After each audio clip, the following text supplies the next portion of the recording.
আসসালামু আলাইকুম। কিভাবে শিখবো ইউটিউব চ্যানেলের আরো একটি নতুন ভিডিওতে আপনাকে স্বাগত জানাচ্ছি। প্রিয় দর্শক, আজকের এই ভিডিও টিউটোরিয়ালটিতে আমরা মাইক্রোসফট এক্সেল ব্যবহার করে কিভাবে এইজের ইয়ার্স বের করতে হয় সেটা দেখব। আমরা যারা মাইক্রোসফট এক্সেলে কাজ করি বা ডাটা এন্ট্রির কাজ করি তারা অনেক সময় এমন ধরনের কাজ পেয়ে থাকেন যে কোনো ক্লায়েন্ট কিছু লিস্ট দিবে, সেই লিস্টের মধ্যে যে নামগুলো থাকবে বা যে তথ্যগুলো থাকবে সেই তথ্যের মধ্য থেকে জন্ম তারিখের সাথে আজকের ডেট পর্যন্ত কতটুকু তার বয়স হয়েছে সেটা বের করে দিতে হয়। তো সেটা আমরা কিভাবে ডাইনামিক ভাবে করব, অর্থাৎ আমরা যখন এক্সেলের সেই ফাইলটি সেভ করব এবং সেভ করার পরে ওই ফাইলটা আমরা যেদিনই ওপেন করব মাইক্রোসফট এক্সেল সেটাকে অটোমেটিক কাউন্ট করে ওই দিন ওই সময়ে কতটুকু বয়স হয়েছে সেটা বের করে দিবে। তো বন্ধুরা, চলুন আর কথা না বাড়িয়ে আমরা সরাসরি মাইক্রোসফট এক্সেলে চলে যাই। বন্ধুরা, আমি মাইক্রোসফট এক্সেলের একটি স্প্রেডশিট ওপেন করেছি এবং এই শিটটির মধ্যে কিছু নাম আছে এবং সেই মানুষগুলোর ডেট অফ বার্থ রয়েছে। তো আমাদের যেটা করতে হবে সেটা হচ্ছে যে এই ডেট অফ বার্থ ব্যবহার করে আজকের দিন পর্যন্ত এই ব্যক্তির বয়স কত বছর সেটা বের করতে হবে। এটা কিভাবে বের করব, কোন ফর্মুলা ব্যবহার করব এবং কোন ফর্মুলা ব্যবহার করলে আমাদের কাজটি অনেক সুন্দর হবে, ডায়নামিক হবে, সেটাই আজকের ভিডিওতে আমি আপনাদেরকে দেখাবো। তো বন্ধুরা, চলুন আমরা কাজ শুরু করে দেই। বন্ধুরা, আমি এই কলামটির মধ্যে মূলত এই যে ডেট অফ বার্থ রয়েছে সেটার টোটাল বয়সটা বের করব। এটা বের করার জন্য আমাদের একটি ফর্মুলা ব্যবহার করতে হবে, আর ফর্মুলা ব্যবহার করার আগে আমাদের যে ইজ ইকুয়াল সাইন ব্যবহার করতে হয় সেটা হয়তো সকলেই জানেন।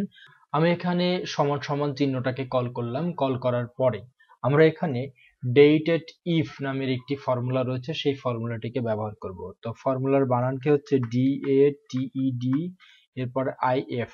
এটা হচ্ছে মূলত ডেটেড ইফ ফর্মুলা এবং এই ফর্মুলা দিয়ে মূলত দুইটা ডেটের মধ্যে যে পার্থক্য সেটাকে বের করা যায়। তো আমরা কি করব, ডেটেড ইফ ফর্মুলাকে কল করে আমরা একটা ফার্স্ট ব্র্যাকেট দিব। তো ফার্স্ট ব্র্যাকেট দেওয়ার পরে ডেটেড ইফ এর সাধারণত ওইভাবে কোনো আর্গুমেন্ট নাই, তবে ডেটেড ইফ এর আর্গুমেন্ট হচ্ছে কোন তারিখ থেকে আজকের দিন পর্যন্ত বা একটি নির্দিষ্ট দিন পর্যন্ত ডেটের যে পার্থক্য সেটা বের করবে সেটা দিয়ে ধরিয়ে দিতে হবে।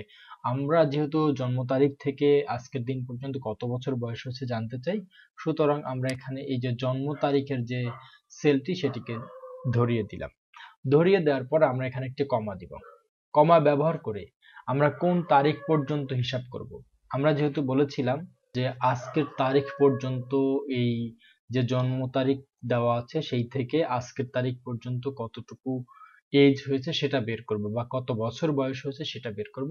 সুতরাং এখানে আমরা টুডে ফর্মুলাটাকে কল করব। টুডে ফর্মুলাটাকে কেন ব্যবহার করব বলে দিচ্ছি। টুডে ফর্মুলা মানে হচ্ছে আজকের দিনটাকে, মানে আজকের যে তারিখটা সেটা সে উল্লেখ করবে এবং ডেটেড ইফ হচ্ছে আমাদের ওই যে জন্ম তারিখটি রয়েছে সেই জন্ম তারিখ থেকে এই ডেটেড ইফ পর্যন্ত আমাদের যে বয়সের পার্থক্য বা সময়ের পার্থক্য সেটা বের করবে। সুতরাং আমরা এই টুডে ফর্মুলাটাকে কল করলাম। টুডে ফর্মুলাকে কল করার পরে আমরা এই যে এজটা বের করবে সেটা আসলে কি ফরম্যাটে চাচ্ছি, তো সেটা কিন্তু আমরা এখান থেকে ধরিয়ে দিতে পারি।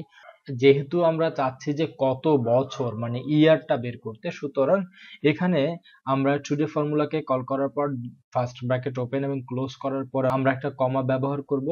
কমা ব্যবহার করার পরে আমরা যেহেতু ইয়ার্সটাকে বের করতে চাচ্ছি, সুতরাং এখানে একটা ডাবল কোট কমা দিয়ে ওয়াই লিখে দিব। ডাবল কোট কেন দিব, আমরা জানি যে মাইক্রোসফট এক্সেলের ফর্মুলার মধ্যে আমরা যদি কোনো টেক্সট ব্যবহার করি তাহলে আমরা ডাবল কোট কমার মধ্যে সেই টেক্সটটা ব্যবহার করব। তো আমি এখন যদি ব্র্যাকেট ক্লোজ করে দিই, অর্থাৎ এই যে ব্ল্যাক ব্র্যাকেট বাকি ছিল সেটা ব্র্যাকেটটি দেওয়ার পর আমি যদি এখানে ইন্টার প্রেস করি, তাহলে দেখেন বন্ধুরা, এই যে 6 মে 2000 সাল থেকে আজ পর্যন্ত টোটাল বয়স 22 বছর। এখন আমি যদি এই ডেট অফ বার্থের এখান থেকে কোনো কিছু পরিবর্তন করি তাহলে কিন্তু দেখবেন যে ওই জায়গাটাও পরিবর্তন হয়েছে। তো আমার যেহেতু এখানে জন্ম তারিখ দেওয়া আছে 2000 সাল, আমি যদি 2010 সাল লিখে ইন্টার প্রেস করি তাহলে দেখেন বন্ধুরা আজ থেকে 2010 সালের মে মাসের 6 তারিখ পর্যন্ত 12 বছর। তো এটাকে আমরা এখন সব জায়গায় অ্যাপ্লাই করলে দেখতে পারবেন যে সব জায়গায় কিন্তু আমরা এই যে রেজাল্ট সেটা আমরা দেখতে পাচ্ছি। এখন বিষয়টা হচ্ছে যে আমরা যে বয়সটা বের করেছি সেটা শুধুমাত্র 12, কিন্তু এই 12 বছর, 26 বছর, 20 বছর, এই যে সংখ্যাগুলোর পরে বছর শব্দটা আমরা ব্যবহার করছি, এই শব্দটা যদি জোড়ানো থাকতো তাহলে তো অবশ্যই ভালো হতো। তো সুতরাং আমরা কি করব, এই 12 এর পরে আমরা একটা ইয়ার্স যোগ করে দিব। তো ইয়ার্স যোগ করার জন্য আমাদের যেটা করতে হবে, আমরা এর আগে যে ফর্মুলাটি ব্যবহার করেছি সেই ফর্মুলার শেষে গিয়ে আমরা একটা এন্ড চিহ্ন ব্যবহার করব। এন্ড চিহ্ন ব্যবহার করার কারণ হচ্ছে যে আমরা এন্ড এর পরে যে টেক্সটটা দিব সেই টেক্সটটা আমাদের যে আগের ফর্মুলা ডেটেড ইফ এর যে ফর্মুলাটি রয়েছে সেটার সাথে অ্যাড হয়ে যাবে। এন্ড মানেই হচ্ছে যুক্ত করা, কাঁঠালের আঠার মতন দুইটা ক্যাটাগরির সাথে বা দুইটা অপশনের সাথে এটা মিলে একটা অপশন হয়ে যাবে। তো সুতরাং আমরা এখানে কি করব, এন্ড দেওয়ার পরে আমরা লিখব ইয়ার্স। তো ইয়ার্স যেহেতু লিখবে, এটা যেহেতু নিউমারিক না, এটা শুধুমাত্র অ্যালফাবেটিক, তাই আমরা এখানে ডাবল কোট কমা দিয়ে একটা স্পেস দিয়ে নিব। কেন দিব, তাহলে হচ্ছে এই যে 12 এবং পরে যে ইয়ার্স, এই দুইটার মাঝখানে একটা স্পেস ক্রিয়েট হবে। ক্রিয়েট হওয়ার পরে আমরা কি করব, এই যে ইয়ার্স এর এটাকে আমরা ডাবল কোট কমা দিয়ে আটকে দেব। আটকে দেওয়ার পর এখন যদি আমরা এখানে ইন্টার প্রেস করি তাহলে দেখেন বন্ধুরা, এখানে কিন্তু 12 ইয়ার্স চলে আসছে। তো এইভাবে আমরা যদি এখন এইটাকে সব জায়গায় অ্যাপ্লাই করে দেই বা ফিল হ্যান্ড করি তাহলে দেখেন বন্ধুরা, আগের চেয়ে কিন্তু খুব সুন্দরভাবে এখানে যে সঞ্জিদা ইয়াসমিন মে 6, 2010 থেকে আজ পর্যন্ত 12 বছর, এবং আমরা আগে যে 12 সংখ্যাটা বের করেছিলাম সেটার পরে কিন্তু ইয়ার্স শব্দটা যুক্ত হয়েছে।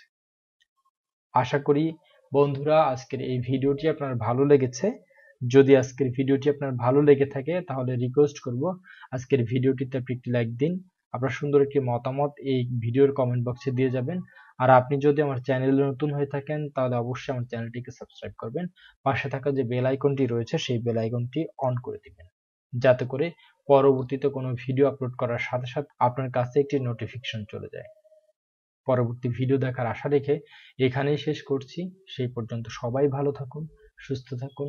আল্লাহ হাফেজ।